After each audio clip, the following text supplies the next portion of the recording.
We're in for a wild night.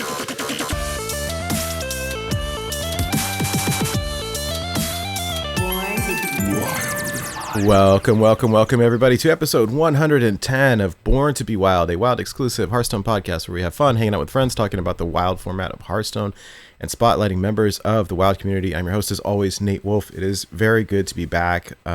Apologies for the delay between episodes. So, real briefly, I managed, after dodging COVID for 2+ years, managed to catch it. And then my son got it, and then my wife got it, and it really sucks being fully vaccinated and boosted, and it still really sucks.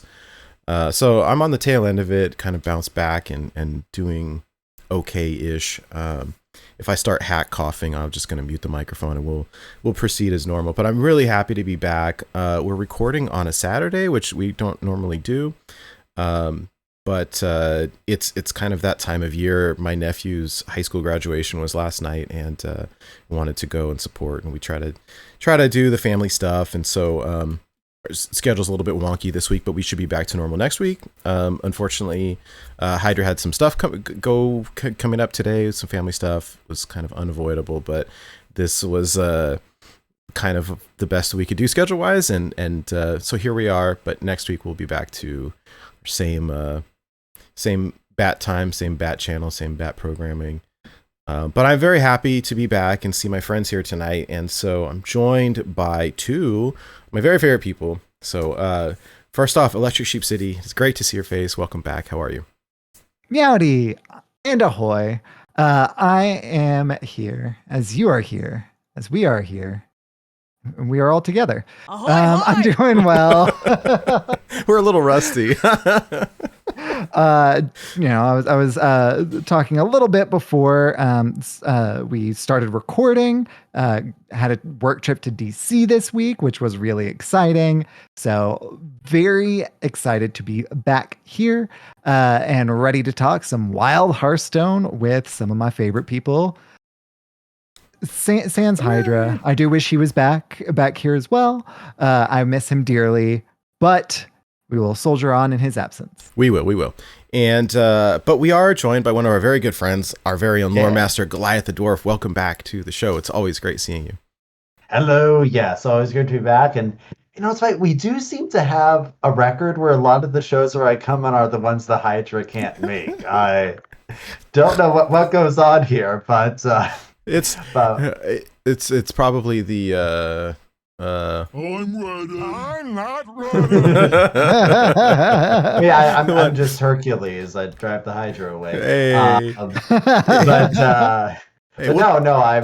I'm doing good. I am happy to be here. I actually I'm not sick, but I am in the slightest bit of discomfort right now. I just got back from I've recently this week started signing up to give plasma donations, where they take your blood out and you get your blood cells back, but they keep the plasma.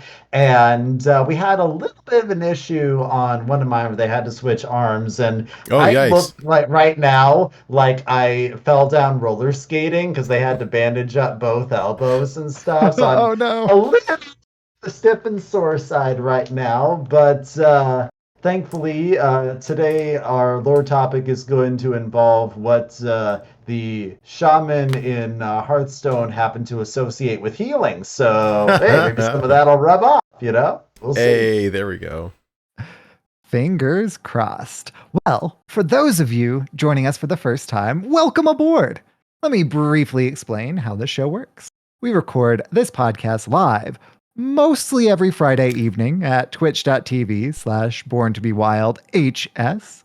And the video version of this podcast is then posted to YouTube shortly thereafter. Audio versions are also distributed to all of the podcast apps. So however you're watching or listening or absorbing via osmosis this podcast today, thank you. Yes, you. Thank you. And also wanted to say thank you to everyone who's joining us live today. See Blue Train here and Armorn and some other folks in chat. So really appreciate everyone being here. Real quickly, some housekeeping things before we jump into our main topic. So a very quick but very important thank you to Shokunin and to the other patrons of our show. We really appreciate your support. Got a really nice message from Shokunin this past week that I shared with the hosts and we'll share with the rest of you when the timing is right. But it's a pretty cool giveaway coming up in the not too distant future. So thank you so much to Shokunin. Your support means the world to us, and it's pretty awesome. We appreciate you very much. If anyone out there is enjoying this content and looking to support us in any way, there's a couple of ways that you can do it. Some are free, some cost a little bit. If you are checking out this content on YouTube, if you like, subscribe, that helps people to find our channel. If you are enjoying this, the audio version on some podcast app, if you want to leave a review on your podcast app of choice, that also helps people find us. And then finally, if you're watching live on Twitch, we do have some pretty cool emotes that you can unlock. There are free ones just for following. There's also some that you can get for subscribing, which is free if you've got Amazon Prime. So, and new emotes are live. I think we shared that last time, but they're super cool. Christina is fantastic, and we love it.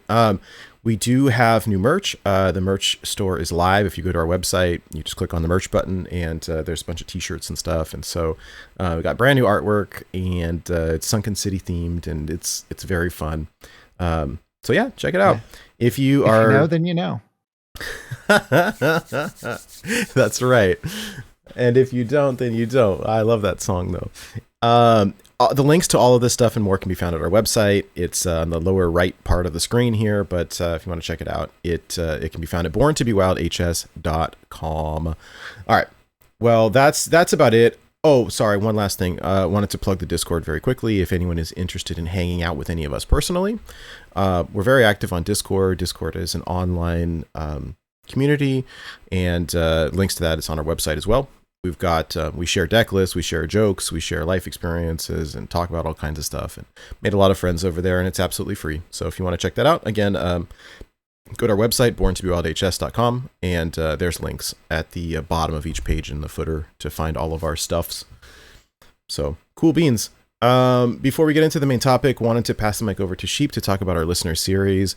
Unfortunately, we were not able to stream the last couple weeks' matches. Part of it is just timing issues, trying to line up matches and people who are available. Part of it is that I got sick and have not been free myself, but hopefully we'll be back doing things normally in the following weeks. But the series is plugging away.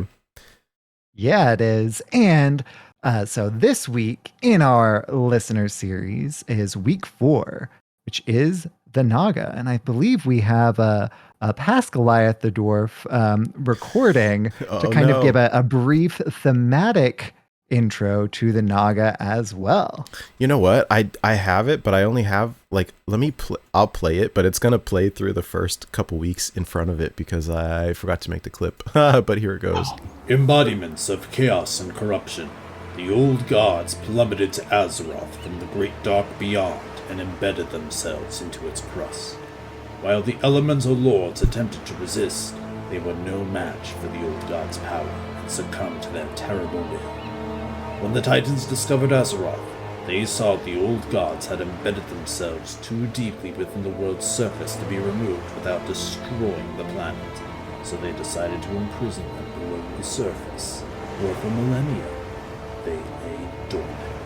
Alright, that was week 1, so here's week 2. In the primordial days of Azeroth, the life-giving magic of the Well of Eternity accelerated the evolution of Azeroth's primitive species into sentient races. Among these races, the Trolls were the most powerful and resilient. One tribe, known as the Dark Trolls, was further evolved by the Well of Eternity into the first Night Elves. Blessed by the moon goddess Elune, they grew into a wealthy and powerful empire that reached its golden age under the mighty Queen Ashira. Alright, that was week 2, so here's week 3. The proud Queen Naz'jar, her advisor Xavius, another aristocratic highborn, communicated with the fallen titan Sargeras, accepting his offer of unlimited power in exchange for creating a gateway to their world. With their powerful magic, they transformed the Well of Eternity into a portal, allowing a seemingly endless army of demons to emerge and conquer Azeroth. Alright, and here's this week's. Thanks to the heroic action of the Night Elf Resistance, The Well of Eternity collapsed into itself, expelling the demons from Azeroth. The demons were gone, but the resulting explosion known as the Great Sundering transformed it into the Maelstrom and fractured the land. The city of Zinajari sank beneath the waves, and the Highborn's fate was all but sealed. In a last-ditch effort to save her people, Queen Naz'jar made a deal with the old god Naz'jar to rule at his side in exchange for helping him obtain his freedom. The bargain struck. Naz'jar transformed the Highborn Night Elves into Naga. All right. That's so cool. I love having it. It's so thematic and so very cool. And I agree 100%. Going into, like, you could totally do voice acting. I love it. It's so good, Goliath. I have done for a few of my friends who make Warcraft machinimas. It's been a little while, but there are YouTube videos of me voicing things out there if you ever want to look for them. Oh, that may be a secondary weekly challenge is to find those videos. So speaking of primary and secondary challenges, this week is the Naga. And so for the primary challenge, each deck must contain at least 8 Naga minions because we're highlighting those Nagas. And the secondary challenge, the one that's not thematic in that aspect, is that each deck must contain at least 8 spells from the same spell school. So, of course, the spell schools are Arcane, Fel, Fire, Frost, Holy, Nature, and Shadow at the time of this recording. Who knows? If you're listening to this later, there may be some new spell schools. Rainbow spell school. So each deck must use a different primary spell school. So, like, for example, if you use Nature in Druid, you can't use any Nature spells throughout the entire rest of your lineup. So neutral spells with no spell school, can be used across all 4 decks as long as the must have 8 from the same spell school condition is met. Additionally, if there's one spell school that you were not highlighting, say Shadow, that can count as a neutral spell as well. But if you have a primary somewhere, then that can't be used throughout the rest of your lineup. Right. So that is the challenge for week 4 of season 5, and we're shaping up to, we've got this week and then one subsequent week, and then we'll be in the playoffs. So it's getting real. It's happening. Yeah. Right? It's been really fun, and we've seen a big turnout this season, and I'm relieved that, like, even though we weren't able to stream last week's match, that we still had, like, a really good turnout. Lots of people are playing, lots of really great decks, and it's been one of the things that we like to do here is focus on community, and so there's a separate Discord channel for it, but just people asking questions and playing practice games left and right, and it's been an absolute blast, and so very excited to see it, and having a great time with it myself as well. Yeah, honestly, I really enjoyed this particular theme because it reminded me, like, that there's spell schools that you kind of overlook sometimes for classes. Like, I ended up rediscovering that Rogue has a decent amount of shadow spells. Like, we think of shadow for priest and warlock, but, like, it's perfectly acceptable for rogue. So, and like, warlock has some fire spells and everything. So, like, it is interesting to use these to think outside the box with our unique restrictions. Absolutely. It really is. This, unfortunately, is the first week that I did not submit. And that was, I touched base with Schmoopy Daddy, who was my opponent, and was like, look, I'm going to try to, but I don't know if I'm going to be able to because I was out of town for work. Right. So, yeah, unfortunately, being on a plane all of Monday and, Tuesday, work just kept on rolling. So, unfortunately, I did not get to submit this go around. But, of course, I will continue for the rest of the regular season at least. And I, with this L, I don't know that I'm going to be competing for one of the playoff spots. But I know I was kind of on the cusp before, so maybe Schmoopy Daddy will be. Oh, maybe. Well, very exciting, very exciting. Hey, one thing I wanted to share real quick before we got into our main topic for the night was, so I've been down and out, kind of homesick, recovering, and then the month reset. So I'm sitting here at home with nothing to do. So I jumped on the computer, played some Hearthstone, right? Ended up hitting Legend on what day was it? It was the 5th of June. I didn't play before that because I was just sick. I had a fever for a couple of days, and I knew like if I play, I'm just gonna like face plant because I was not there, could not focus, and but anyways, I jumped on. My thought process was, hey, here, what do I think I'm gonna see? Blue Train was like pushing this big shaman super hard, and I love it. Like, it's one of my favorite deck archetypes that hasn't been viable in quite a while. I've hit Legend with it in the past. It's very fun, and Blue Train and NHL were working up like a Theorycraft deck list with cards from the new mini set, and have declared this the summer of Big Shaman. And then lo and behold, that the prophecy has come true. People playing this new Big Shaman like left and right. And my thought process was, I'm sitting here watching these people post deck lists and like, okay, so the two decks that I want to target are Big Shaman and Fish Rogue because it's really good and it's prevalent. And so I put together a freeze like Shutterwalk Shaman specifically targeting those two decks. And I wanted to try out the new cards, so I dropped in Coilfang Constrictor, which is the new 4-mana 5/4 that you get to look at 3 of your opponent's cards and choose one for them to not play. And I just wanted to kind of try it out. And ended up being great. I went 28-17. This is the only deck that I played from Bronze 10 all the way to Legend. I ended up going 28-17, so 62% win rate from Bronze 10 to Legend. And then it was a 7-1 against Big Shaman, 8-3 against Rogue. And yeah, I'm not 100% sold on Coilfang Constrictor. It's really fun. It's interesting because you get to see their hand and slow them down. And I kind of have talked myself into it. It's really fun, and I'm still not 100% sold, but I enjoy it. But anyways, it was fun. So I wanted to share that in case anyone's looking for something to climb with. I've seen a lot of people complaining about the meta. And again, I mean, if you look at my stats, it's very much Shaman and Rogue are kind of the two big ones here. But it's kind of a standard freeze list. So it's 2 Armor Vendors, 1 Toxfin, 1 Bolner, 2 Devolves, 2 Dirty Rats, 1 Firemancer Flurgle, 2 Ice Fishings. I put in 2 just for consistency. Because I wanted to make sure that I drew my combo. 2 Healing Rains, which I normally hate, but I knew I was facing a lot of aggro. 2 Primal Dungeoneers, 2 Rustrot Vipers. These are great against the Rogues, but in any other matchup, they're just tradable. So that, if you're looking for your cards, you trade away.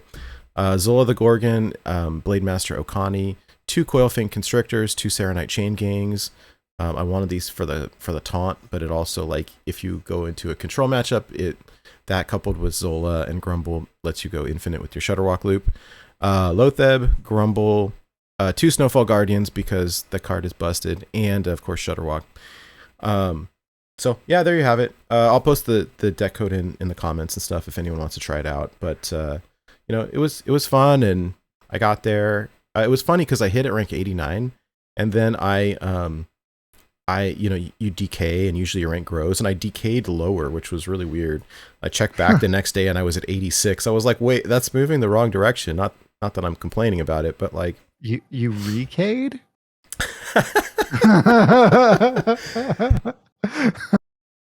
Oh my goodness. Yeah, so I can't complain. But anyways, hey, I got featured in like the Neon tweet, the Hearthstone Top Decks tweet, and I featured in a couple of my decks in a Slizzle Best Decks video, so made me feel happy over here wallowing in my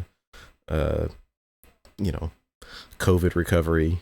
But anyways, it was nice to see that. And yeah, anyways, I like the deck. It's fun if you're looking for something to beat the current tier 1 lists. So, congrats. Yeah, thank you. It was fun. I saw you hit as well, yeah? Or was that last week? Have you? No, that was last go round. I haven't hit yet this season, mostly because I've been prepping to travel and then traveling. Since getting back, I have tried around with a little bit of Aggro Druid. Drekthar gets the cut. Drekthar did a lot, but hey, that means that we can run things like Voracious Readers. Unfortunately, it's not great into Shutterwalk Shaman, or sorry, not Shutterwalk Shaman. Probably not great into that either. But it's really not great into Big Shaman. Oh yeah, glug glug so, glug. Yeah, Glug and the Scrapyard Colossus, like both just kind of like stomp on aggro druid. So I haven't found what I'm gonna like properly climb with yet, but I've had a lot of fun kind of experimenting and finding out kind of whether the deck works or not in this meta, and the answer is no. We'll get there. Yeah. How about you, Goliath? What have you been playing so far this season, friend? Well, so far, I've always been on the casual side. There's been a couple periods where I decided I would try to be like you guys and climb ladders, but as they kept on adding more and more different game modes, I was just like, I just want to I'm the jack of all trades more with Hearthstone rather than focusing on any specific. Part of it is a time, part of it is just interest. I love doing duels. I love battlegrounds, mercenaries when I'm in the mood for it. I have to remind myself about the tavern brawls right now because it's not right on the home screen. You get that free Right. pack every week and all that. So I don't know. Just I'd say the main time that I play an actual casual match, though, is pretty much only if I'm testing out a deck for the listeners' challenge. That's because most of the time I just have the attitude of, hey, I'm figuring out a deck here, and if then I get a reward for it. If I lose, I honestly don't care, especially since I'm still in copper right now. So, yeah, no, I'm jack of all trades with Hearthstone right now. Some people complain about new modes that are made that it detracts from work being put into a certain one that they like. But me personally, I enjoy being able to just do whatever particular flavor of Hearthstone I'm in the mood for at the time. I like it. Mercs has Big been fan fun. I've been doing the Yasharaj bounties. Yasharaj, yeah. I've been really enjoying it. And I think I'm at I just finished task 9 like right before this the show. So I'm trying to jam it out. I like the drop rates and the cards are still like, well, there's no duplicate protection, let me say that. So if they're going to be offering like a free diamond portrait, like I'm going to chase it real hard. And so I've been trying for it. And I think we still have another 10 days or 9 days or something like that. And so there's plenty of time. But, big shout out also to our buddies at the Fighting Pit podcast for guides and stuff. Zombies has been fantastic. And also Old Guardian on YouTube has guides for everything. And they're amazing. Like they've helped so much where, if I don't want to think too hard about it, I'll say, oh, what did Old Guardian use? Let me copy that. And like, they always work. It's wonderful. So a lot of fun there. And it's been enjoyable. Nice. Great. Anyhow, let's talk about the reason that everyone is here tonight. We've got another lore episode and just in time for the Throne of Tides lore. Or mini set rather. We've got some. It's story time, so I'm anxious to talk about some stuff tonight. Goliath has written a very great article for Out of Cards that kind of ties right into this. That I would encourage everyone to read as well. But we're going to talk through it tonight, and so that being said, let me just pass the mic over to Goliath, and we can jump right in. All right. Well, it's funny. It's you made like a big shaman focused deck here, and we're talking about elementals, which are also very shaman focused. I know you did not intend this. Works out well. Would have worked out even better if I'd chosen to make this week's parody song shaman focused, but I made it about druids instead. And we can play that now or whatever you want. Oh, actually. you know what? That's right. Let's we can play it real quick. Let's do that. Let's play it real quick before we get into it. So this is called the Druid Song, and you said this is based off of It's called the Garden Song. It's it's one that I grew up with as a kid and really loved, and just had one of those shower thoughts a few weeks ago. Is like, hey, this is the sort of thing that Drew would probably sing. So I just went with that idea. I love it. You know what? It's always fun because I haven't had a chance to listen to it yet either, so I'll get to listen to it live here. All right, well, let me go ahead and play it right now for everybody. Here we go.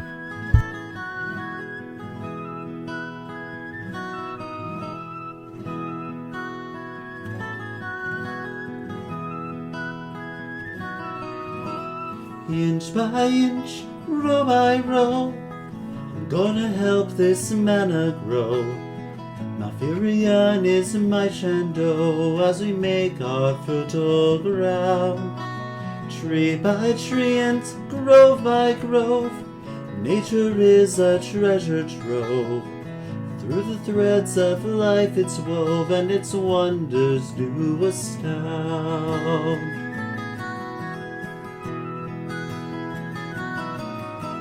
Why, oh gods with ancient might, emerald dream, green dragon flight, a mighty force they all unite to defend from the nightmare.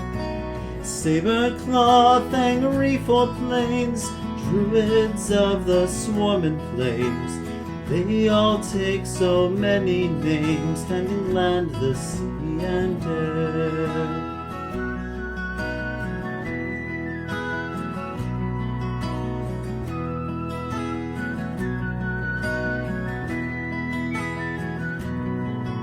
Cenarius, the forest lord, with his white stag dead malord, ancients of both war and lore, how can I just choose one?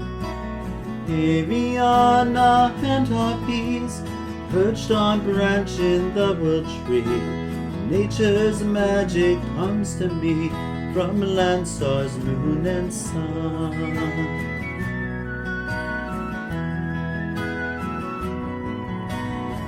Hill by hill, dell by dell, gonna cast these nature spells. Healing does my allies well, and the beasts come to my aid. And inch by inch, row by row, nature bless these seeds I sow.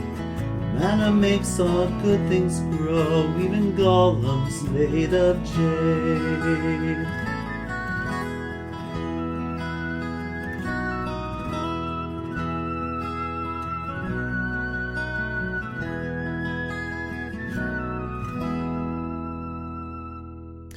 Well done, well done. Oh, it's so good, Goliath. Thank you. Oh, so good, so good. Your voice is so. You should. Yeah, you have an amazing voice. You're very talented, I have to say. I was lucky to have some great teachers growing up in some different choirs and stuff. Yeah, just a lot of different things. And I was in musical theater a lot growing up. Just that you get quite a variety of different songs that way, honestly. But yeah, no, like too bad it wasn't shaman. I kind of have this goal right now where I want to make one about each class. Because I did a rogue one for you guys once. And I have druid, and we have a demon hunter one that's a bit unfinished, but we can finish that at some point. And I don't know, I think it'd be cool for us to all collectively come together with ones about every single one of the class identities and stuff. Oh, that'd be great. Yeah. Love it. And that one too is just so perfectly like guff and nature and like Right? Yes, I agree. Yes, Perfect- I and was perfect actually with the garden given an song, too. idea. Yes, I can't remember which member of the Discord suggested this or put the idea in my head, but I also kind of want to do Guff the Magic Tauren. yes, please do. That's an gonna be idea I'm floating glorious. around. It just fits so perfectly. But, Yes, 100%. But speaking of class identities and stuff, it's ever since Ungoro came out and made Elemental a tribe, and I love when they come up with a new tribe, because tribes are one of the main things that I think of when I'm trying to make like a synergy and but my own rare attempts to actually build a deck instead of just using one of the ones that all of you amazing people make. But Shaman in particular started coming out with a lot of element synergy type of things, and that is what one of the main types of elements is our main lore topic for the day. So obviously the Throne of the Tides mini set is a continuation of Voyage to the Sunken City. And on our main talk about that, we talked all about the history of the Naga and stuff, and we actually touched on a bit of this story here, but we kind of skimmed over it a little bit because, well, there just really weren't any cards relevant to it. And now they decide that to fill in that gap in the story by really like having even some of the more like people might forget this particular boss from the dungeon or something. Yeah, got a legendary. I love it when they make the legendaries like that, which kind of is like, hey, remember this boss? So rather than just retreading all of the stuff from the Naga point of view, we're going to switch it up a bit, because this is very clear defines. Like this mini set was advertised as, like a battle of the colossals. There's literally a warrior card themed of that, of pulling two colossals onto the board and they fight. So we have the Naga on one end, who have like their Serpentine Warriors and a Kraken on their side, who we'll talk about later. And we have the Water Elementals, led by the Water Lord, the Tide Hunter himself, Neptulon. And so we've already talked about things from the Naga side. We're gonna switch over and kind of go back and talk all about where these Water Elementals came from to start things out with. So, do you guys remember, we've gone over the very beginning of things a couple times with elementals and old gods. I'm giving you a pop quiz right now. Do you remember the basics of how all that happened? Gosh, I mean, I remember the old gods and the elementals and the warring elementals and but I don't recall really how they got started. I mean, I remember that Neptulon and gosh, I always forget the name because she's not in Hearthstone proper. Hallazeal, the Stone Mother. Hallazeal, right? Yeah. Are kind of the outliers, like doing their thing. Neptulon is in the ocean. Hallazeal is like the nice one, and then Alakir and Ragnaros are like battling it up and kind of chaotic and but I don't recall anymore the origin. The old gods came to try and get the world seed. Is that World right? Soul, yes. World Soul, yeah.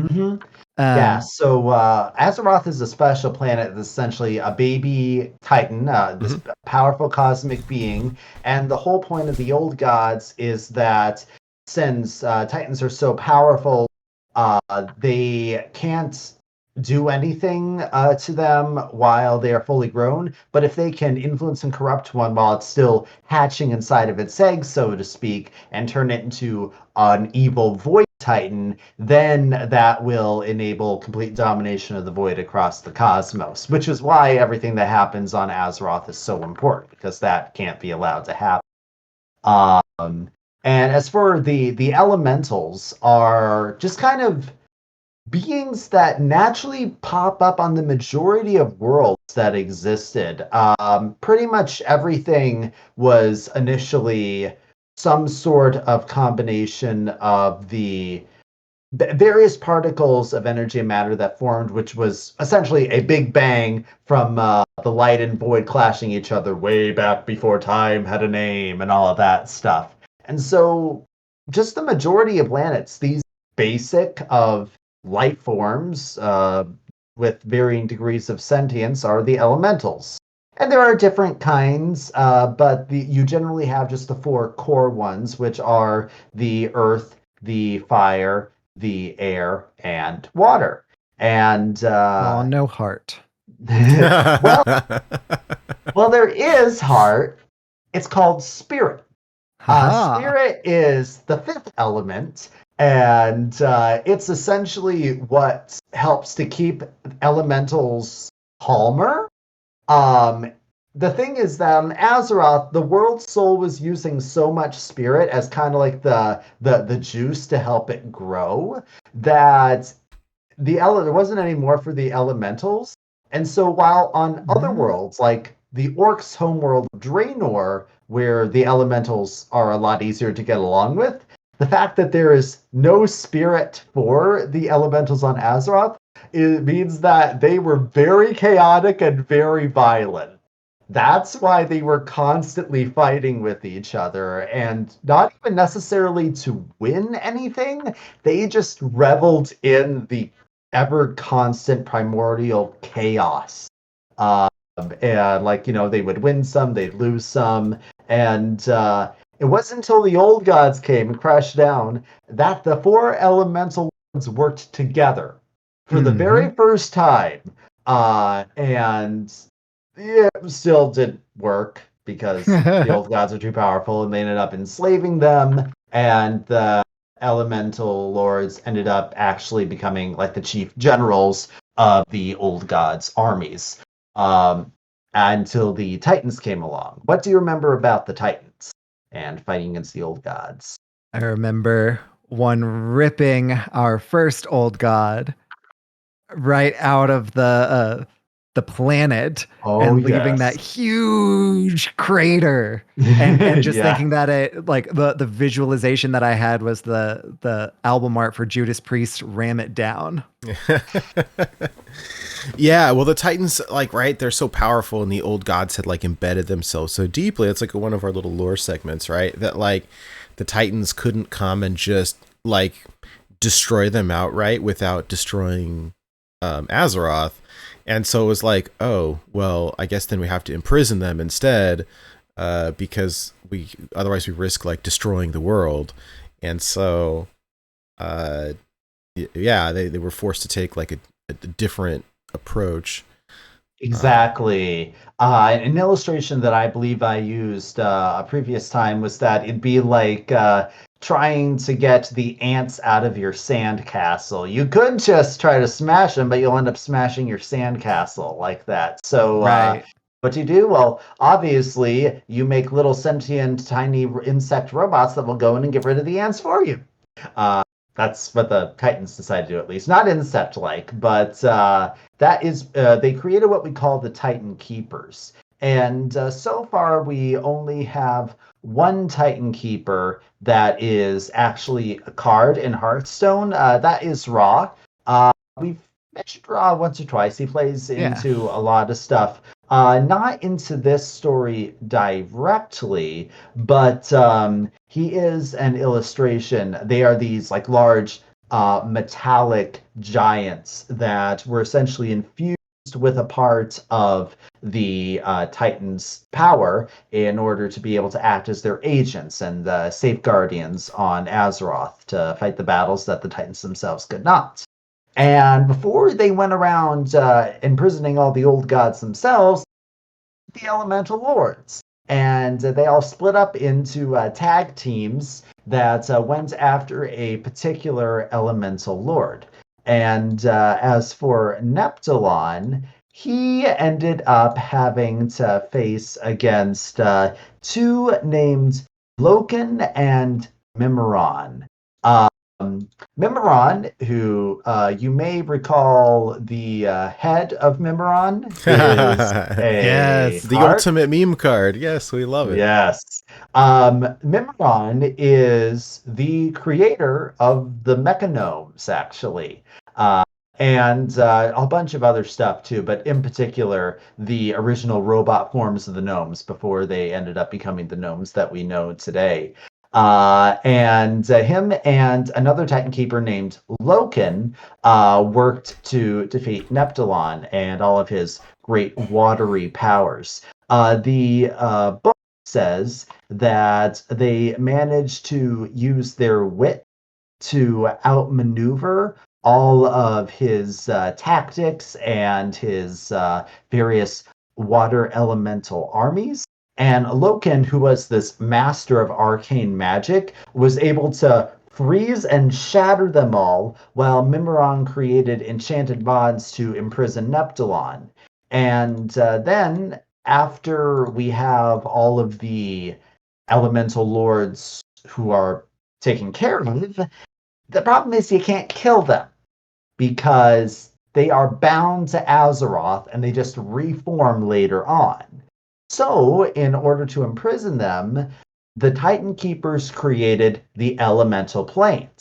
These are not actually natural planes of existence. They were artificially constructed as prisons and just kind of ended up becoming the homes of the elementals. And so the plane that was made for the water elementals is called the Abyssal Maw. Nice and dramatic. It's far more interesting than where do we put all the fire people? Firelands. We'll call it the Firelands. If you're interested, then the place for the air elementals is called Skywall, and the place for the earth elementals is Deep Home. That's the one that's directly under the Maelstrom, actually. And yeah, I mean, like, all those are a lot cooler than the Firelands. I mean, the Firelands sounds cool, but it's so unoriginal in comparison. I'm just saying. Right. Hey, before we jump into the Abyssal Maw, like, why? So when we had Neptulon in Hearthstone way back when as a legendary, but it was unplayed, and the battle cry had to do with getting a bunch of what does it say? Fill your hand with Murlocs. Is there anything like lore-wise having to do with Neptulon and Murlocs, or is that just a barely?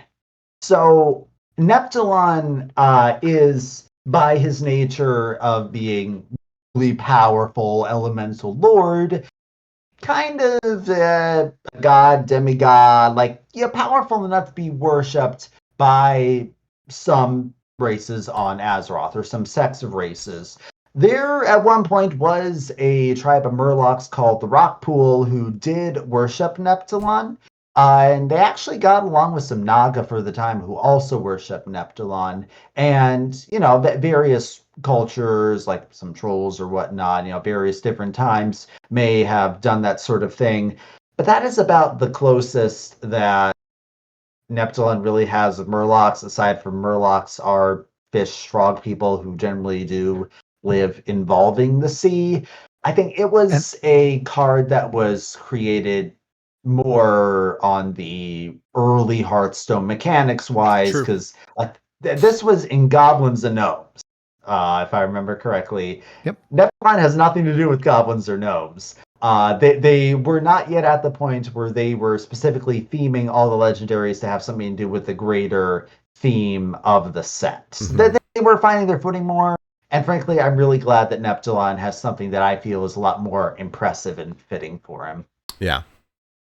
And then this in the artwork, we always see Neptulon wearing this big like necklace, chain, amulet, pendant sort of thing. What is that? Does that have any significance at all, or is it just some bling?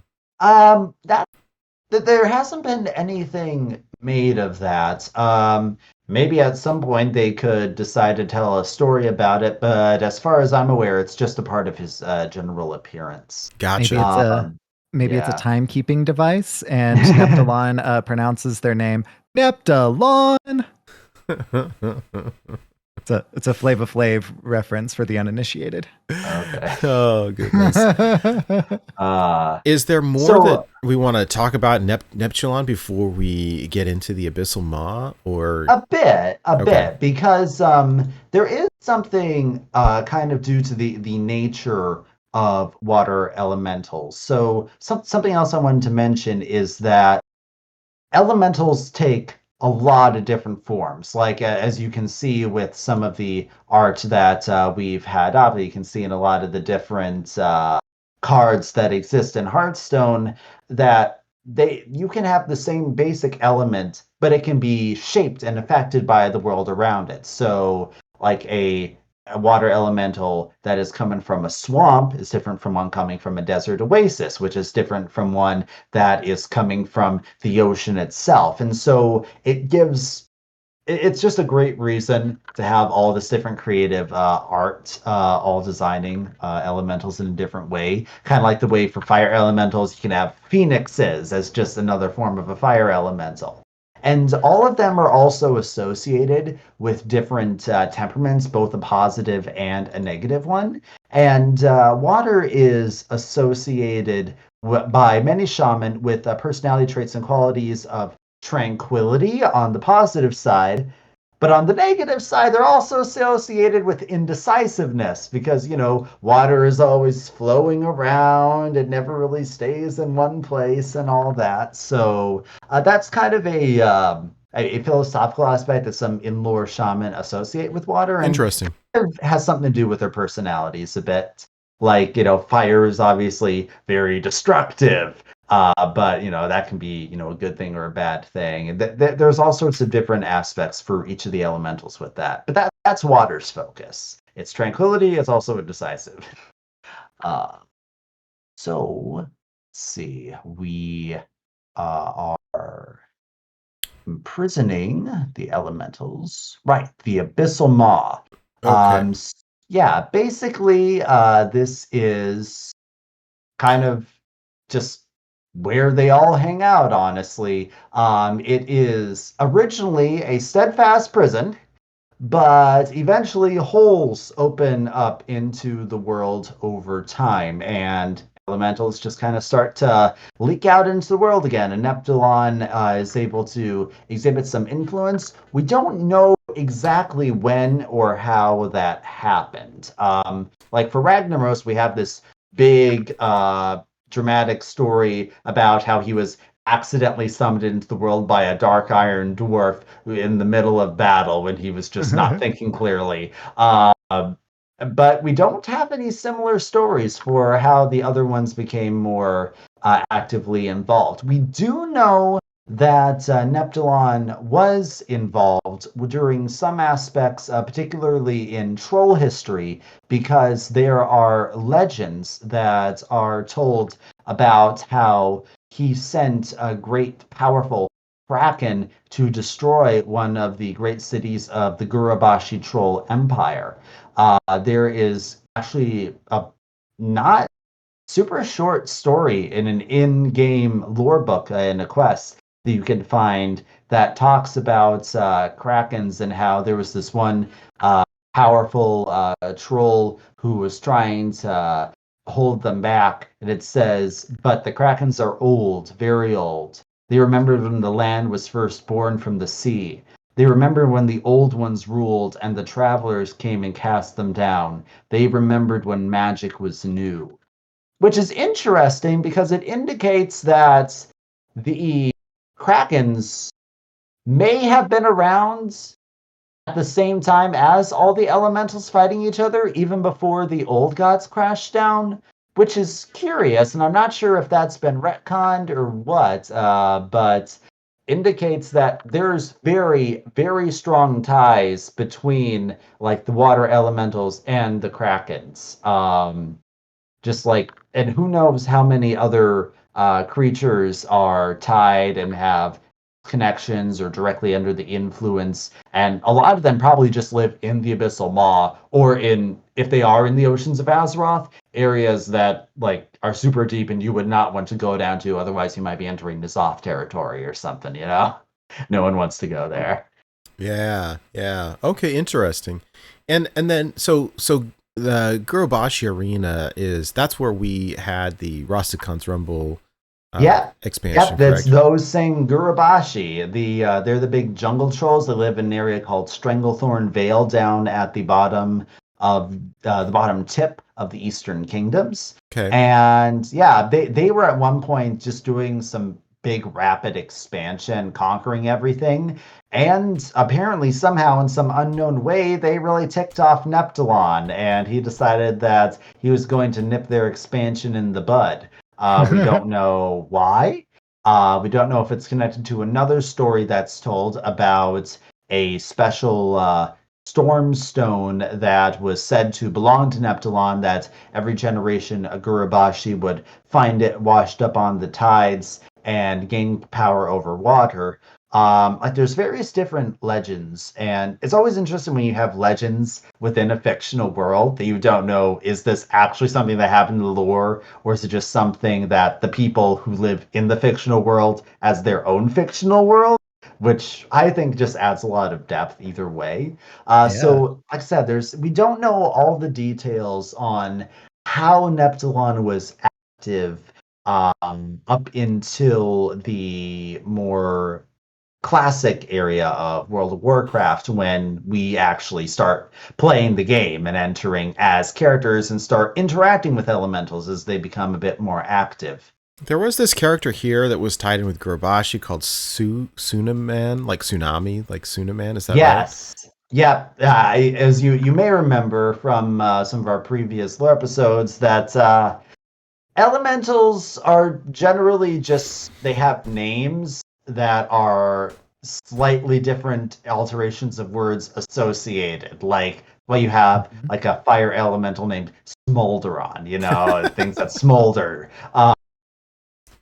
And so we have a few others that we'll talk about later, but I just want to give the names right now as example. There are some water elementals who go by the names Hydraxis, because hydro, and Aqua Cleanse. So, just aquas. Not always what we might say like the most original in-depth naming for lore. Like, this isn't like Kinian type of levels here, but it's fun. And not everything needs to be that deep. They always do that stuff, right? Like Rend Blackhand and his Yeah. brother Tear Blackhand or whatever his name is. Mame. Yeah, Rend and Mame. Yeah, that's great. What kind of dad names their kids Rend and Mame? Hey, Morgie Blackhand. That's it. Right, I was gonna say an orc warrior. That's great. Yeah. Yeah. So, but getting into that particular one that you mentioned, so the thing is that the elementals still have, shall we say, opposing natures. Particularly water and fire have a bit of an animosity together, and while now you before described Therazane and Neptulon as more like the friendly ones, I would go so far as to say they're friendly in the sense that they don't love mortals for the sake of mortals, but they are reasonable. They don't actively want to harm us unless, they're directly offended or something. Though Friendly is a about relative term. Got it. Yes. Yes. That is the job of a shaman a lot of the time, actually. Shamans are, in a sense, ambassadors between mortal races and the powerful elementals. That's why a shaman's power doesn't come from binding something to its will, unless there's some corrupted dark shaman. A shaman is the ambassador who asks the elementals to lend them aid and, convinces, hey, this is in both of our interests and stuff, and often using that element of spirit to help temper them if they happen to be in a particularly destructive mood. But the water elementals, even from the earliest times of the game, have frequently been allies against the more destructive fire elementals under Ragnaros. So there was this one time, this one that we're talking about, the tsunami guy, is an agent of Neptulon who wants to help mortals, or rather, not so much help mortals, but enlist mortals' help to fight against fire elementals who are being active in an area known as the Stone Talon Mountains. A bit more active version is the reputation that you have to work up with some of the water elementals. Back in the old versions, in fact, I suppose now that there's those WoW Classic servers that are up, so you can probably do this very thing, where you essentially need to get a certain raised reputation with the water elementals in order to get special protection against the fire elementals in order to do the Molten Core raid, which is one of the first, probably the first raid after Onyxia's Lair that was ever released, actually. It's like the first multi-boss raid in the game. The only reason that you can survive any of that is because the water elementals are kind of giving you some water shields and stuff and like water tanks in order to break through all of the lava and everything. So that's our basic talk there. That's mostly just about all that we see of the water elementals. and anything from Neptulon. Like at this point in the game, Neptulon is, we don't know what he looks like. He's just a name that you hear every so often. But then in the Cataclysm expansion, and we get to the Throne Tide stuff, which is what our mini set is all finally getting to the meat of the matter and all of our new cards.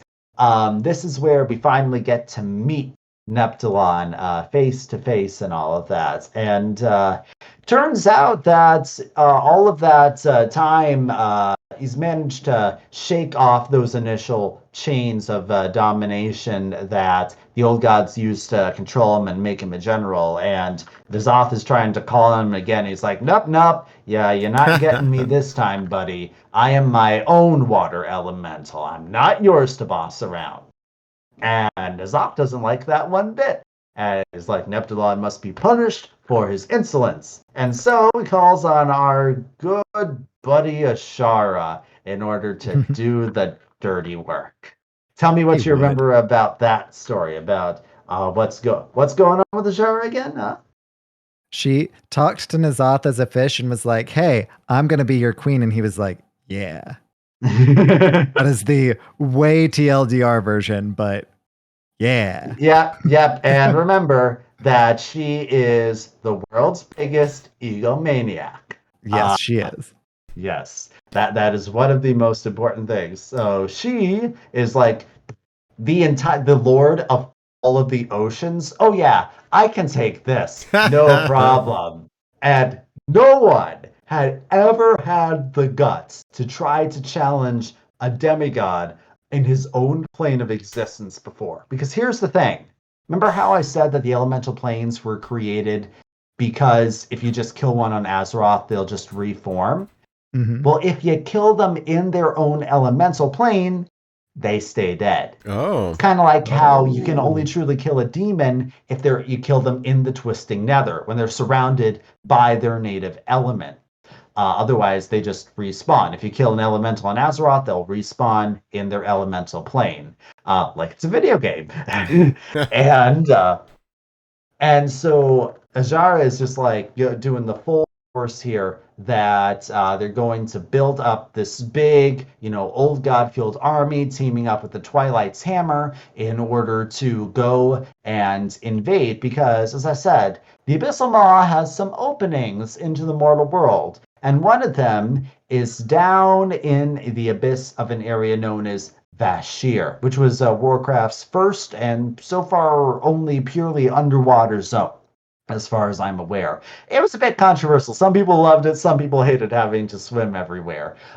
And it really messed with people who have fear of the ocean. So I had some friends who I played Warcraft with once, and they were like, nope, I cannot do the Vashir zone. I am too terrified of it. And I'm like, I entirely understand. Thalassophobia is no joke. Yeah, no, it's even just like, swimming down and the screen gets darker and everything. It's like, no, it's a bit creepy. But so we have kind of two core parts of the story in this Vashir that we're talking about. So one of them is regarding the legendary that we've had from Shaman, from Whispers of the Old Gods set, that I'll bet a lot of us never knew what the heck this thing was. No, yeah, so we're talking about Hallazeal, right? Well, let me ask you, before we get there, the Abyssal Breach, is that that's referring to like how they entered into that's this the water hole, the elemental portal. Okay. Gotcha. All right. It's the breach into his home. Copy That's the portal into the Upside Down. Got it. Something like that, yeah. I mean, but the thing is that when you're underwater, like, how Sir Finley's card is, I seem to have lost the surface. It's like, what is up? What is down? You get to a certain level of buoyancy, you don't know. That's true. That's clever. That was also a Stranger Things reference, I believe. Yeah. Very good. All right. So Hallazeal, was our shaman elemental way back from the Whispers of the Old Gods, and looking at it, like I don't know what that is, and you see it's an elemental, but like no context. But here we have it, right? That's what we're here for, to provide that context.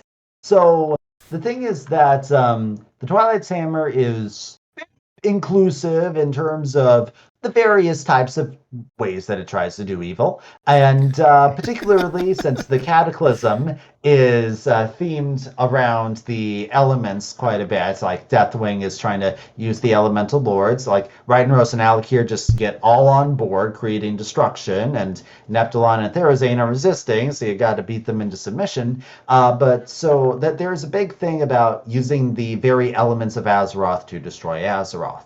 And one thing that the Twilight's Hammer is trying to do is to have what they call elemental ascension, where they basically become elementals themselves in order to have that raw destructive power that they can wield. Sign Little me up. What? Sign me up.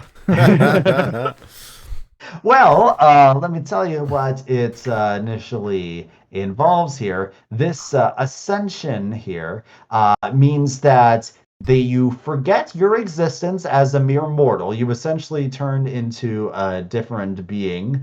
And these are the highest echelons of Twilight's Hammer cultists.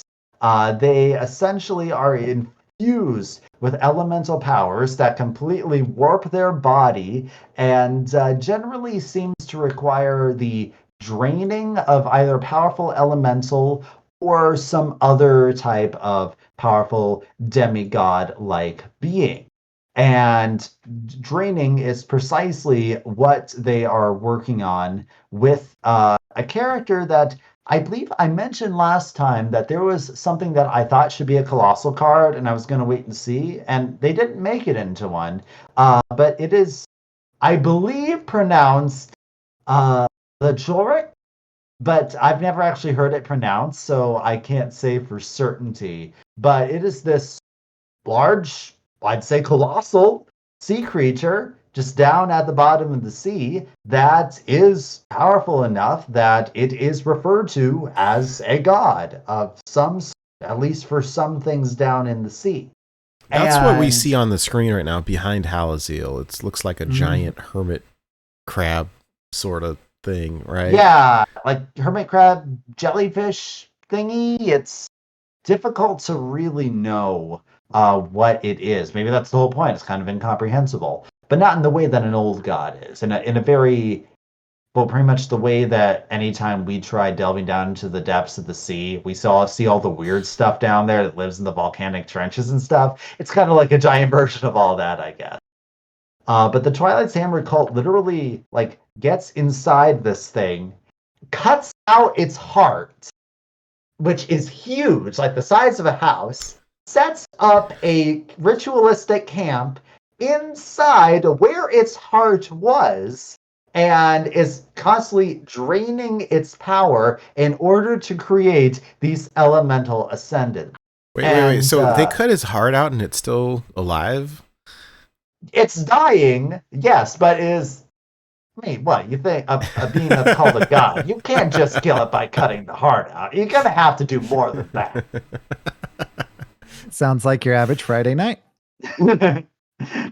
But yes. And that is essentially what they are working on doing. There are ascendants for all of the different elementals. And in fact, you have to find a council of them in another raid later on called the Twilight Bastion, which is the one with Cho'Gall as the final boss, actually, just fighting a bunch of different Twilight's Hammer, old god worshipping type of things here. But Hallazeal is basically the ascendant who is leading the big drain the god to create ascendance project. Like, it's probably the sort of assignment that you just really hope for in order to prove yourself to upper management so you can get the big promotion. But he failed because we kill him. So, sorry you're not getting the big promotion to the Ascendant Council, buddy.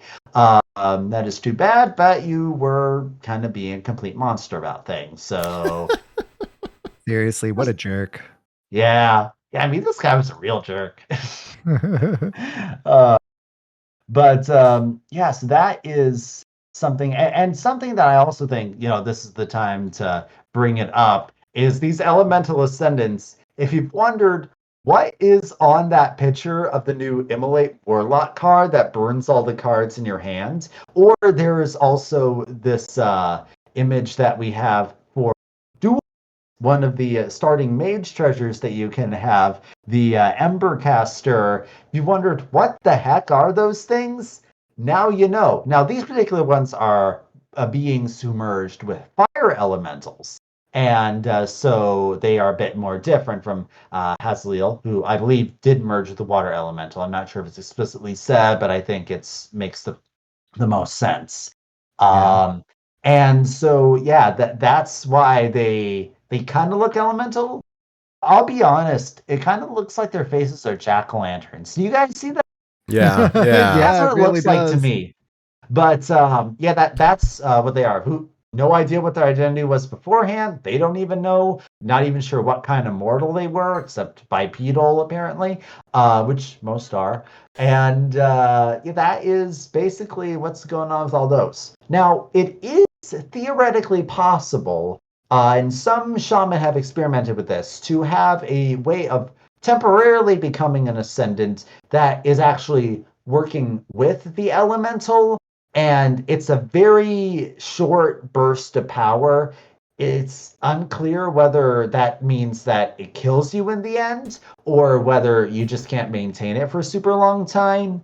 But theoretically, it is possible for someone to not be super evil in this way, but it still is all that raw, uncontrolled power, and says they cannot be controlled. They can only be unleashed. And you only do it in the most dire of circumstances where you set up all the ascendants, and then you point in that direction of the enemy, and then you run away and hope that they go in that direction. So even at their best, in the most non-evil version possible, you don't want to mess with these elemental ascendants. They are seriously raw, chaotic, elemental power that really shouldn't be messed with under any normal circumstances. Very good. All right. And so that is kind of our first part of this story right here. But now we get into the actual assault on Neptulon himself from the Naga forces. And interestingly, I'll say that the zone this takes place in, Vashir, is named after Lady Vash, because this is the area that she grew up in, that her mom was a noble over, actually. So while you're exploring this area, you learn a bit about Lady Vash's history. Now, she isn't here because she died back when you fought her when she was fighting for Illidan. So instead, this is being led by Lady Naz'jar, who you may remember back from the League of Explorers solo adventure when you're trying to get the Pearl of Tides along with Sir Finley. And this is where she was in game, and they decided to bring her as a full legendary card here. She's the one who is leading the charge on this whole operation, basically kind of the Ashara's commanding general for the completely raid and overthrow the lord of the entire ocean operation. That's more tongue twister than I realized. She does not really look like Patches, though she is in charge. Well, I don't know. You could say the mini set came in a patch. Huh? Huh?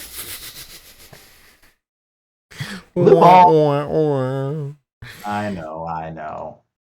But anyway, so yeah, that basically leads us up to our new legendary cards that come from the actual dungeon of the Throne of Tides. So Lady Naz'jar herself is actually the first boss that you fight in this dungeon.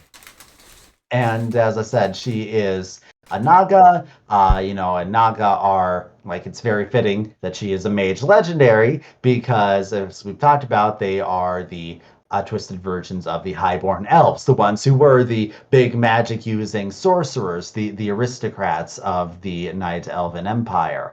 And she's just one of those. Not necessarily a ton of particular backstory about her, as far as I know, at least not much more that makes her stand out from most other types of Naga sorceresses. But she is definitely a formidable foe and is most notable for being the one to try to help overthrow Neptulon on this point.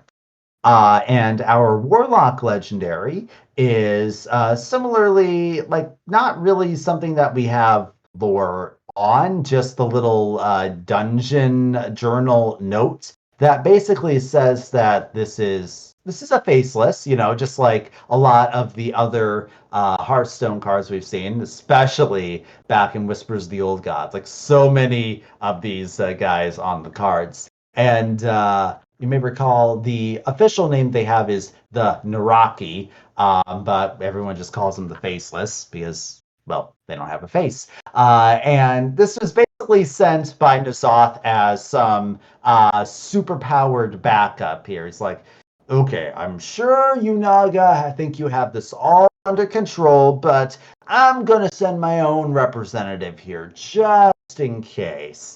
But doesn't really work out because you defeat him as the second boss.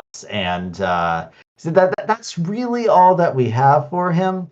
But yeah, it's essentially, again, as I said, he's a boss a lot of people forget about. It's really cool that he's been kind of recognized and shrined as a Hearthstone card here. It makes perfect sense for the Warlock style. And then let's see, what are we going to talk about next here? So we get into Neptulon and the Tidestone, right? And then these like greater water elementals. Right. So Ozumat, who is the big Kraken. Remember? I'm sorry. That as well. We can't skip him. He's the big final part here because he's actually managing to overpower Neptulon, and the Naga have either gotten control of him somehow or just convinced him to come to their side. It's a bit unclear, but honestly is the only reason they stand a chance of defeating Neptulon. This isn't just a Kraken. This is the patriarch of Krakens, the most Kraken-y Kraken who ever Krakened. And basically your final fight in the Throne of Tides is that you are trying to fight all the Faceless that are summoned and all of the tentacles, because he has Neptulon in a death grip. Like, he's trying to yank this guy away. And Neptulon has to keep trying to purify the water for you, and he actually makes you grow in size so that you stand a chance at fighting against this huge Kraken. And that is essentially what the Throne of Tides is all about, that Neptulon is the one who needs your help.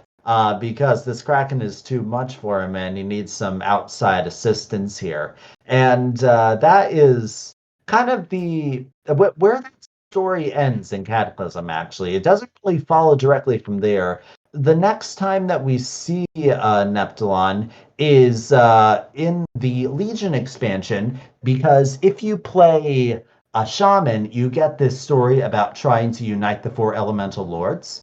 And Neptulon is the first one that you go for. He's initially a bit reluctant on this because he's basically saying, have you seen the elemental lord? They do not work together well. But then he's reminded, well, there was that one time we all worked together to fight the old gods way back before you were even a twinkle in the universe's eye. So maybe we could try it again. It's worth a shot. And most of that quest line that you have as a shaman in the Legion expansion is either trying to recruit elemental lords or helping to make some new ones to replace Ragnaros and Alakir, because, well, they're kind of dead at this point.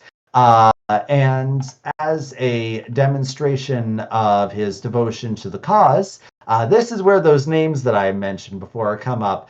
Champion Aqua Cleanse and Duke Hydraxis are the 2 powerful water elemental lieutenants that Neptulon sends to aid you. One of them is basically a lieutenant that you get to order around and send on missions, and I think maybe can be your bodyguard if you send him to that setting.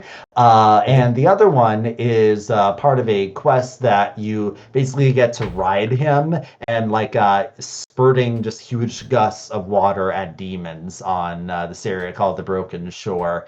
And they later make a return because what we have in our picture here is when there's a little thing that Neptulon is susceptible to, Titan magic, because it's how he was bound in the first place in the Abyssal Maw.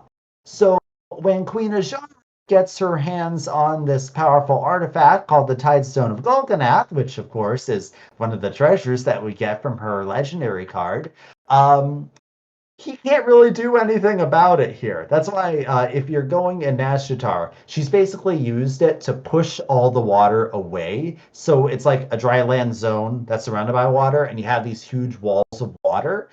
If you go to a certain spot, Neptulon is right on the other side, like trying to get in. He's like, it's very darn this Titan magic. It's very Moses parting the Red Sea. That's yeah, it is. It is that sort of thing, except it's just a huge hole in the middle of the ocean, not a path to get from one side of a land-bound body of water to the other. So he is able to send in Hydraxis and Aqua Cleanse, and they help you with some missions and stuff.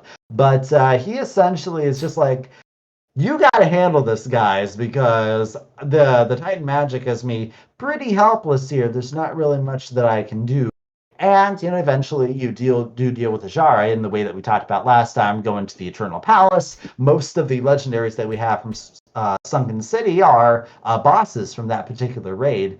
And so far is the latest that we have heard of Neptulon and the Water Elementals. Particularly since the latest expansion of the past few years, Shadowlands, literally wasn't on Azeroth at all. We were up in the entire realm of death. So Neptulon didn't really have a chance of having anything to do with all that. Maybe we'll see something for the new one that's going to be coming out. It's set on the Dragon Isle, so it's islands surrounded by water. Maybe there'll be something involved. We honestly don't know.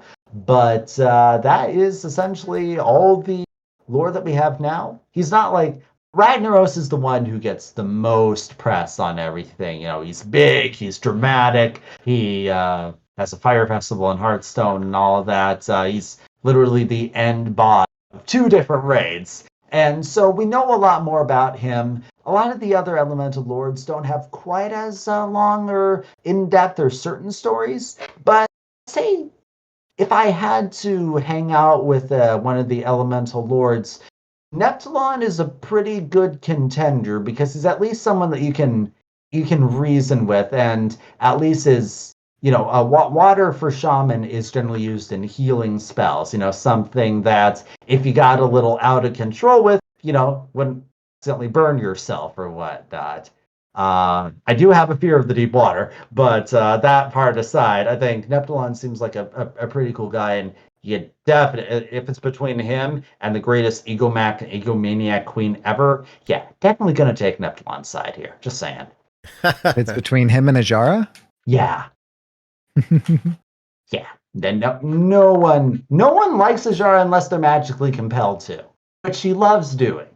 Remember, she was great. People magically be infatuated with her and fight for her affection and stuff.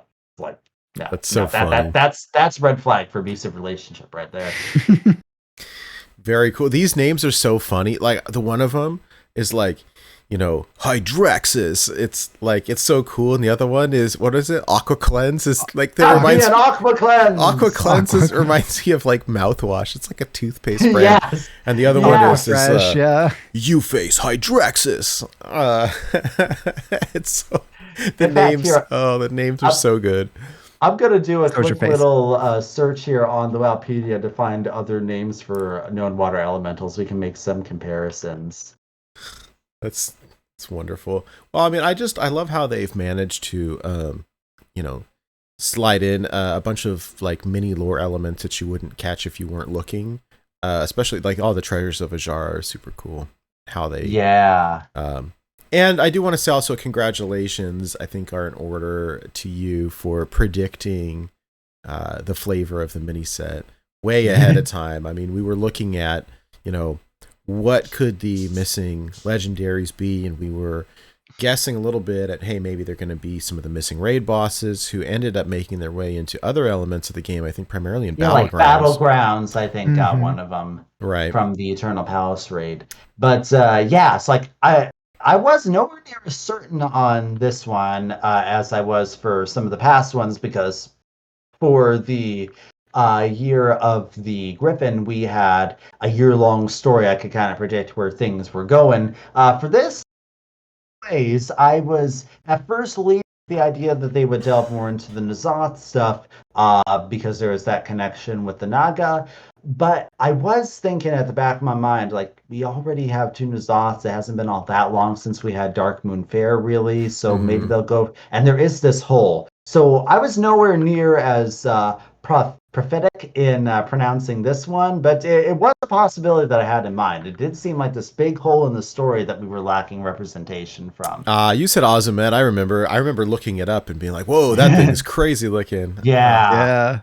So, well. Okay, I found some names here. A lot of them just have what in them. We have Aquasur, Aquatation, Aquamentus, Aqueous, Taurus, let's see, Baron Aqueous, we have Glacius, we have Hydrius, Hydrospawn, Immersis, Princess Temptistra.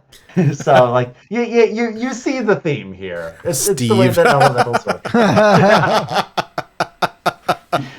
Oh yeah, this is Steve, the water elemental. My guys. Oh my gosh. And technically, all in Hearthstone, ice elementals are also water elementals. So things like Chinbala would count, Glacial Shard. Also, Steam Elemental is technically a water elemental. It's theorized that maybe that happens where, like, you get a bit of fire elemental in there and you get steam, or you get a bit of air elemental and that cools it down and you get ice. But there's really nothing particularly canon about that. All we know is that, hey, water has its three states and everything, and it can manifest in elementals that way as well. So I think I know where Steve got his name. It's Steave, like steam elemental. Yeah.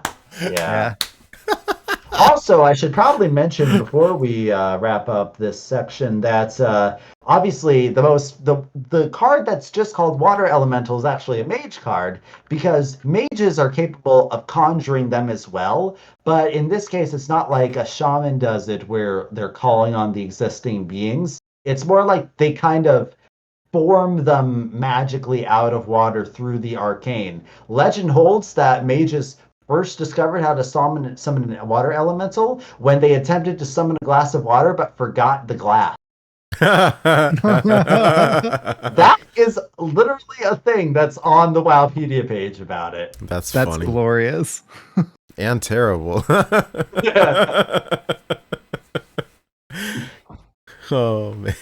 That's about all the basics that we have now, even the fun little facts about water elementals. Very good. Well, thank you so much for sharing these lore tidbits with us. It's always so much fun learning the stories behind the game, and especially Neptulon as a major player who's been around in Hearthstone for years and years and years, to finally kind of learn a little bit more. And I'm glad he finally gets a card that's a bit more deserving of his status.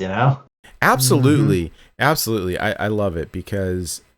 Especially, you see it in the card art a little bit, and I can pull it up again on the screen here. It's, if you're looking at it, like, Neptulon is huge. You see these little Naga surrounding Neptulon, and they're like tiny in comparison, and so Neptulon as a colossal makes much more sense. That, like, no, this is not some just little being. Like, this is huge elemental lord.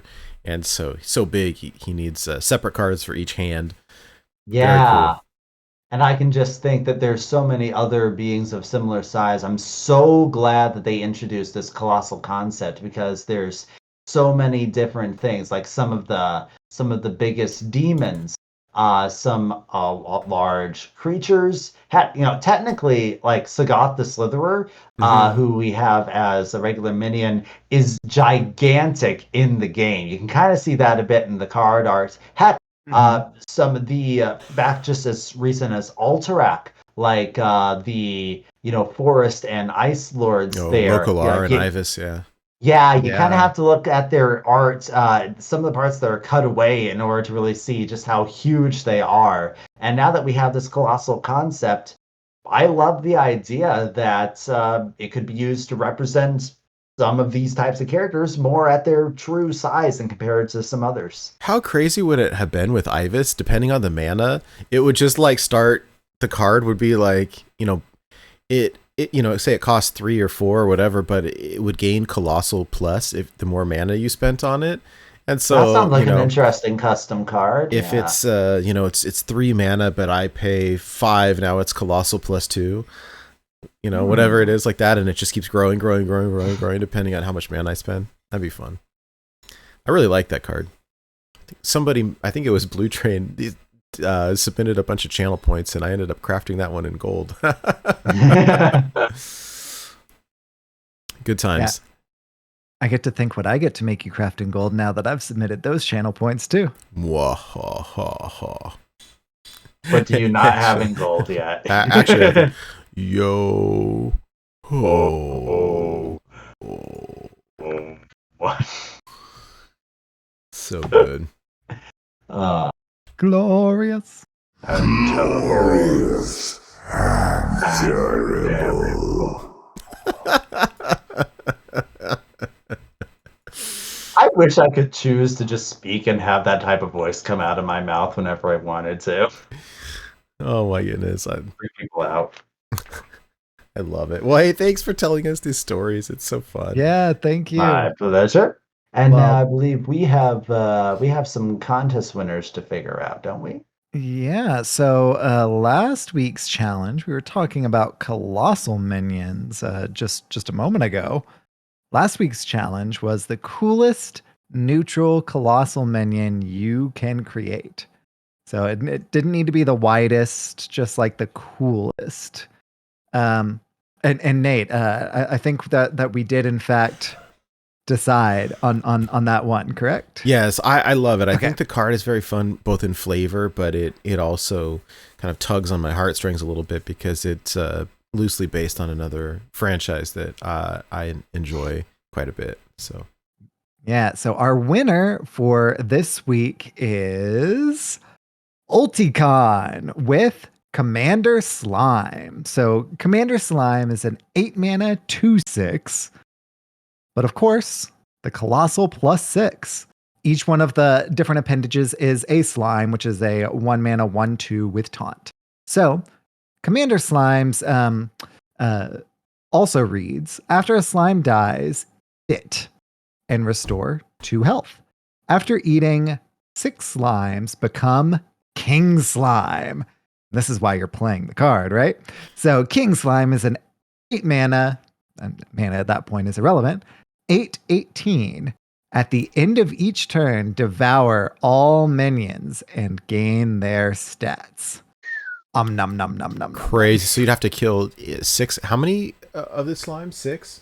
Yeah, 6, which means that you have to have an empty board when you play Commander Slime. Mm-hmm. And then you have to have all of the slimes, which do have taunt, so they help you with that.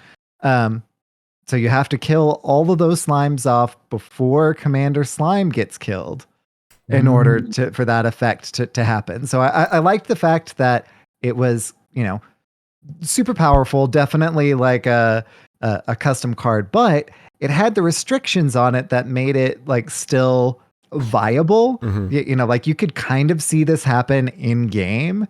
And then of course the Terraria Yeah, there's a reference nod is just to perfect. King Slime here, which is a Terraria boss, which is just a giant blue slime, but it has like a ninja inside of it, and it's got the crown, and so you can kind of see it in the artwork down here. It's the blue slime with the crown and the little person inside of it. I love it. So very fun, and I like the flavor as well. And I think Ulthok had made another one previously as well, a colossal that was based on another Terraria thing, which was really fun. The Destroyer of Worlds, which is super cool. So, anyways, congrats to Ulthok for the win there. Yeah, congratulations, Ulthok. Good. It's always tricky to find the right way to balance this type of stuff. You want it to be really cool and impressive, but you don't want it to be so powerful that people are like, no, I would ban that from the game instantly. It's very hard to balance. Yeah. Mm-hmm. Cool. Well, so congratulations, Ulthok. You win, of course. 2 packs on us, and your win will be immortalized on the Born to Be Wild Hall of Fame. Hooray! On our website. Hooray!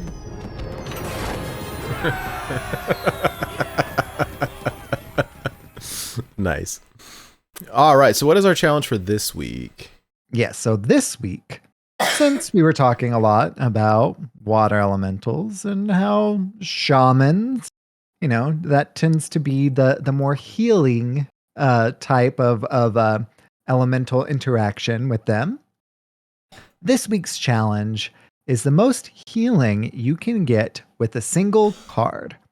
So if whenever you hover over the card in the little timeline, the ribbon on the left, it shows a big number.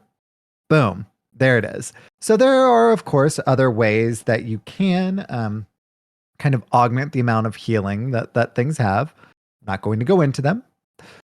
That's your job as the participants. But if you can hover over on the timeline and show that you just healed for 586 with 1 card, boom, there it is. So, and of course, to participate in the challenge, challenges can be played in casual or on ladder, but not against a friend or the innkeeper. We don't want to necessarily have you tank your rank by making it required to play on ladder, but we also don't want to make things too easy. A friend will help you. PvE, including the innkeeper, won't necessarily try to help you, but they will. So, post it in our Discord in the weekly challenges channel. The winner, of course, will be announced on next week's show, just like Ulthok was here, and will also receive 2 Hearthstone packs on us and be immortalized in the Hall of Fame on the Born to Be Wild website. Can't wait to see. If anyone does land exactly 586, I will be super impressed. I will throw down a few more packs onto that one if it's exactly 586. Kind of a tough aspect of this one is that you have to have enough damage to heal from. So some people might have to let themselves get in the death rows a bit more, some risky things in order to be able to get the maximum healing. I'm interested. You can heal. I'll be interested to hear if anyone can post any stories about how close they got to dying while going for the challenge. I will say, just as a hint, we're talking about healing, so you can heal faces, but you can also heal minions. And so if you're looking to increase that number, there are a number of things that can be healed. So looking forward to see what people will come up with. Absolutely. Are we including opponents? As long as it's with the 1 card, if you hover over that in the timeline, opponents count. Opponents show. Just thought we should clarify. Yeah. Yeah, definitely.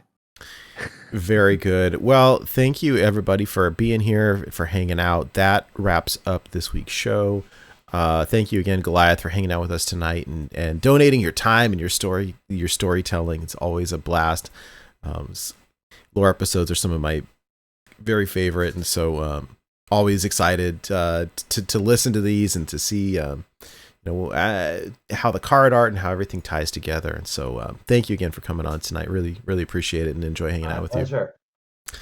All right, everybody. Well, for more wild content or to see where you can interact with any of us individually, please check out our website. Again, that's borntobewildhs.com. Visit us in the Discord. Links to all of that stuff is at our website. And we will see you all next week on another new episode of Born to be wild. The end of the episode. I'm ready. I'm not ready. Job's done. Oh. so good. So good.